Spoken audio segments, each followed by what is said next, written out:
Welcome back to the Tracy Take. Today, Ryan and I, we will be previewing the Week 16 AFC North division leading game between the Baltimore Ravens and the Cincinnati Bengals. But before we do that, Ryan and I, we want to make a quick shout out to everyone that helped us get over our goal of 300 subscribers by the end of the year. We did it 10 days early. We are now currently sitting at 309 subscribers. We appreciate it so much. We love doing this. We love making videos for you guys and building our community. So if this is your first time here, we would love to have you join our community by subscribing to our channel. Like this video, comment on this video, share this video with your Ravens and Bengals friends and fans. And Ryan, let's get into it. Huge game. This is a big one, especially with how tight the AFC division is. Both teams, if I'm not mistaken, have lost or are losing to some of the teams that are in the wild card spot. Baltimore has a game up on the Colts, but other than that, I think they've actually all the games that they have played with either the Chargers or with the Bills. If they have, actually, I need to double check. I don't think they have, but either way, though, it's so tight in the division that they don't want to leave anything up to chance by losing out some tiebreakers, because Baltimore right now is on the outside looking in at 8-6. And the Bengals are winning the division, are leading the division right now with their previous win over the Ravens, also sitting at 8-6. So the winner of this game is a huge leg up on not only winning the division, but just flat out making the playoffs, going to 9-6. It's going to be a huge advantage to them.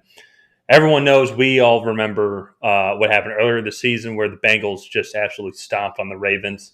And what do the Ravens have to do to not have that happen again, make the game somewhat even closer, being on the road and potentially coming out with the division lead? Yeah. Well, first of all, if Lamar Jackson doesn't play, it's going to be a very rough day, I think, for the Ravens. Tyler Huntley played really well against the Packers last week. But again, in a division matchup, I just think you want your starting quarterback out there, and he did not practice today. But for me, I think they're going to have to be able to throw the ball down the field.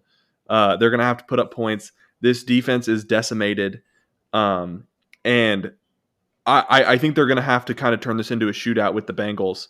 And the Bengals are primed for a shootout, but lately that offense just hasn't quite been clicking as well as it was when they beat them the first time. So also, too, one thing that kind of does is it makes the Bengals a little one-dimensional. Part of the reason why the Bengals were able to do so well against the Ravens the first time was they were hitting them with this 1-2 punch of the run game and then the play action pass down the field. And if the Ravens can get ahead and make the Bengals have to throw it, then I think that's actually kind of a plus in the Ravens' favor, because it makes this injured defense able to just play one attack and not have to keep guys in the box and really allow the Bengals to come at them with a full offensive game plan. And then as far as the Bengals go, I think the exact opposite. Establish the run. This defense is very injured on the back end. So if you can have them keep an extra guy in the box, I mean, that'll put your receivers in extremely favorable matchups, considering their top three corners are out for the rest of the season. So, and then I'm really excited to see this matchup, the Ravens offensive line versus the Bengals defensive line. Trey Hendrickson is he will be a Pro Bowler. I mean, he has 13 sacks on the year. He'll be a Pro Bowl defensive lineman. But I think the Bengals can really set a tone early in this game by getting after the quarterback. And I think the Ravens are going to have to really put up a fight and really have to kind of scheme their way into pass protection, whether it's through play action or kind of running some jet sweeps to make these defensive ends not be able to just run down the field. What about you? What do you think the Ravens game plan is going to be coming into this one? I mean, obviously last time it didn't work out for them. So well, I will say one thing. I feel like the Ravens don't match up well against the Bengals. It's like the Ravens had the best run defense and yards allowed per game amongst any other defenses in the league. However, though, as you mentioned, the Bengals, they aren't really like they don't pride themselves really on being like a run team. They have a balanced offense, I would say, but they're able to win the game by throwing the ball all over the field. Like when the last time they played the Ravens, they threw for over 400 yards and only had 111 rushing yards. And if I'm not mistaken, I think 40 of those rushing yards was a late game touchdown by Perrine. Perrin. I'm sorry. Samaje P. Ryan. That's it. P. Ryan. Yeah. And so they really didn't have that great of a running game when they played against them. They did, even though they ended up with over 100 yards rushing. As I said, they match up so well against them when you have Jamar Chase leading the way with his T. Higgins, Tyler Boyd, then C.J. Uzoma receiving core. Then you still have Joe Mixon catching the ball out of the backfield as well, and Joe Burrow's having a great sophomore season. And it's been fun to watch the Bengals kind of grow and you can see their inconsistency, but definitely one of the surprises of the season on the fact that that this game is super important. No one thought that this game would be important by this time of the season. They thought the Bengals would be 4-10 or whatever, just trying to go through the season. But this is a big game for them. I think that they, as I said, match up well against them because of their passing attack. But also on top of that, though, the Ravens, they have not really been looking super great. I think they are on a 3-game losing streak. Yeah, they did compete well against Green Bay Packers, who I think are legit Super Bowl contenders. And I'm going to disagree with you. This might be an unpopular take, but if you're the Ravens, I would almost kind of want Tyler Huntley to actually play in this game.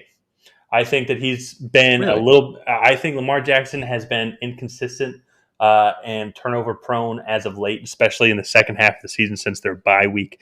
And Tyler Huntley, now, of course, it's a smaller sample size, but I think he provides obviously nowhere near as much on the ground game, but he is still extremely elusive and can run the ball, so he still has that running threat. But I think he's been a more accurate passer as of late. And his Bengals passing defense is not great. They're 26 overall, allowing just shy of 250 yards per game. And so you need to be effective throwing the ball through the air because obviously we know how well they can run the ball. One of us in the backfield behind that Ravens offensive line, we would be able to run for 100 yards. I mean, it's just a great offensive line. They have a great running game. And Tyler Huntley still allows that running a presence, a QB threat out of the backfield. So if Lamar Jackson is still banged up, I mean, it's not really like you're losing too much. I mean, that's why they have Tyler Huntley there. Like he fits super well into that system. And I honestly think right now he's just been a more accurate passer.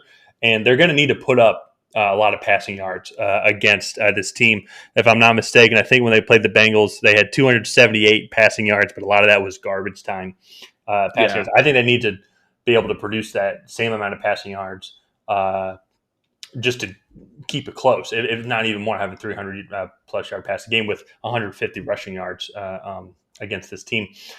So with that being said, so now to kind of like finally wrap up my answer to your question. I would like to respond to your Tyler Huntley comment though, really quick. Go ahead. Yeah. Okay. So I agree. I do agree with the fact that Tyler Huntley might be a slightly better passer than Lamar Jackson. Yeah. However, I think this offense is run through Lamar Jackson in a way that allows him to be elusive and kind of create plays on the fly. And that is this offense. I mean, a lot of their design quarterback dropbacks end up being rollouts by Lamar Jackson just because either the pocket breaks down, receivers haven't separated yet, and Lamar Jackson rolls out. I'm not saying Tyler Huntley can't do that. He's just not the same threat, which will allow the Bengals to put one more guy into coverage, which then I think stacks that stacks the defense in the Bengals' favor. And Tyler Huntley had a really good game last week against the Packers, who, in my opinion, have a somewhat similar defense to the Bengals. I know that the Packers are better in the secondary with Eric Much Stokes. Better in the secondary, but I think that front seven is pretty similar talent-wise. Zadarius Smith up front is while he hasn't put up elite numbers, is a very good pass rusher. So I do think Huntley could put up similar numbers. However, I have to side on the fact that Lamar Jackson gives the Ravens the best chance to win. Well, yeah, and I mean maybe a full 100% Lamar Jackson, but if he's still dealing with this ankle sprain, he's not going to have that elusiveness. And I think just as of late, especially in the second half of the season, he has gotten more interception prone. He only has 16 touchdowns to 13 interceptions on the year. Yeah. And that's not the best ratio. That's not the best throwing ratio. Tyler Huntley, as I said, has a small sample size. He has 3 touchdowns and 1 interception. But if you look at the connection that he had with Mark Andrews, they had a game yesterday. They don't have, or not yesterday, Sunday. I think they have the connection. I think he's still able to run that offense. He's still able to have that elusiveness. And if Lamar Jackson isn't able to run like as effective as he can when he's a 1,000-yard rusher like how he was last year, it definitely hurts that Ravens offense. Just as you said, it runs through that. Their offense runs through Lamar Jackson and being elusive and getting out into space. And if he's not at 100%, he's not able to do that. That's really going to hurt that offense, and it's going to allow that Bengals pass secondary to it give them a break almost. It seems. Mm-hmm. Yeah, no, I mean, I agree that if Lamar Jackson's not 100%, it's detrimental. But I think even just having the threat of Lamar Jackson out there puts something in the defensive minds that they have to contain him, because if he gets out of space, he could take it to the house at any given moment with his ability. Mm-hmm. But I do kind of want to. We're getting a little lengthy on the episode time here. I do kind of want to wrap up and let's get into predictions really fast. Who do you think is going to come out on top of this game? So I think the Bengals are going to come out on top. It's going to be a much closer game. It's not going to be like how it was earlier. But the only reason why I'm saying this is because I think the Bengals just match up better against the Ravens. Bengals have the 4th ranked rushing defense and yards allowed per game, which matches up well against Baltimore's 3rd overall in the league in offensive rushing. Now the Ravens do have the best rushing defense and yards allowed per game, but the Bengals don't really run the ball that effectively anyways. Like they just average just over 100 yards anyway. So it's not really where their offense really excels. It's in the passing game. And the Ravens have the 2nd worst passing defense in the league. So many injuries. The secondary's banged up.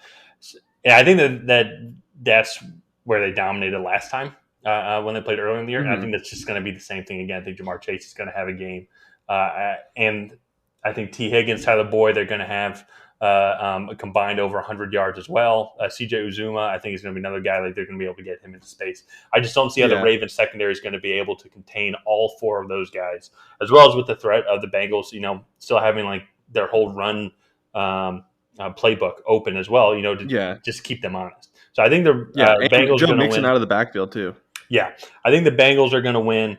I'm going to go with what the average, what each team averages. I think it's going to be close. As I said, Bengals averaging 27 points per game. Baltimore's averaging 24. I think that's going to be the final score. I think it's going to be 27-24 Bengals.